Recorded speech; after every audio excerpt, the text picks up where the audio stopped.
Ano ba ang ibig sabihin pag sinabi mong solids? Hindi matigas. At ano ba ang isang katangian ng mga solids? Matigas din. Matigas. Kung mabuti pa, may gagawin tayo ngayon, ha? Aalamin natin ang tigas o ang hardness ng iba't ibang mga solids, iba't ibang mga bagay. Kita mo to? Ikakaskas natin to ngayon dito sa clay, tong kahoy na to. Kita mo? Mas matigas tong kahoy kasi nagasgas na yung clay, di ba? Tama. Oh, eto naman ba to? Kakaskas natin yun dito sa kahoy. Kita mo? Nagasgasan niya yung kahoy, di ba? Ano? Ibig sabihin, mas matigas to. Oh, ito namang susi. Ikakaskas ngayon natin itong susi dito sa bato. Kita mo? Nagasgasan niya yung bato. Ibig sabihin, ito, mas matigas dito sa bato. Oo nga. Diba? Ikaw ba meron ka pang alam na property ng solid? Walay, meron palang property na brittleness. Ito yung pagiging babasagin ng mga solid. Oo. Alam mo, iba-iba talaga yung brittleness nila. Depende kung paano sila nababasag. Halimbawa, yung mga baso, plato. Ano, Mater? Ano, Mater? Oh, pwede pa ba ako magtanong sa'yo? Ano yata ang tanong mo sa akin ngayon, Ano mo, gusto ko talaga malaman tungkol sa properties ng solid, Ano? Totoo ba na naiiba-iba yung hugis ng bakal? Oo naman. Yun ang isa sa mga katangian ng solid, yung malleability.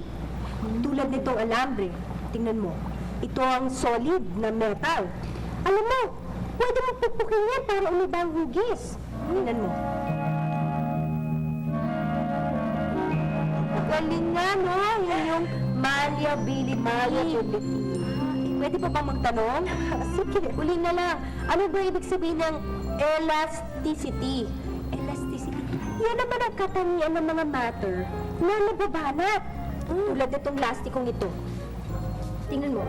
Nababanat, diba? Oo. Elastic kasi. Ay, ang galing. Ito yung elasticity. Oo. Salamat, Alma Mater, ha? Ang dami ko na natutunan tungkol sa properties ng solid. Baka dahil dyan, maibalik na sa dating anyo si Agaton. Sana nga. Dapat i-report ko na kay Bok. Sige ha, salamat. Sige. Oo! Ductility! Alam mo bang pwedeng permanenteng magbago ang anyo ng isang solid nang hindi ito nasisira? Ha!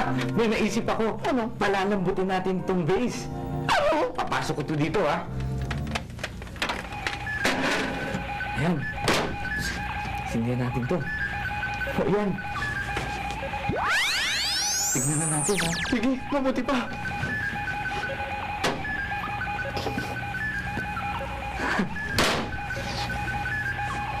Clay! Naging Clay si Agaton? Alam ko na. Ano? Basta akong bahala. Ano ba kayo po? Basta akong bahala. Huwag ka na mainip. Malapit ka na bumalik sa dati mong anyo. Talaga ba? Oo.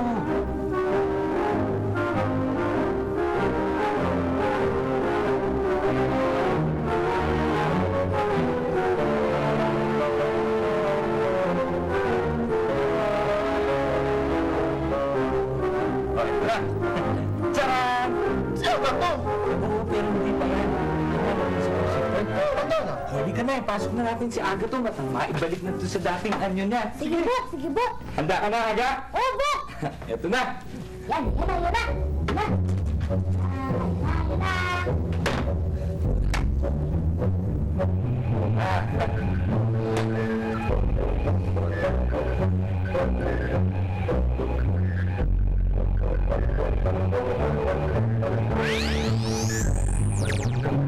Ngayon, tingnan mo kung anong mangyari. Ugat, ha? Sige. Ito na. Ay, balik na natin. Ikaw ba yan? Ako na nga ito.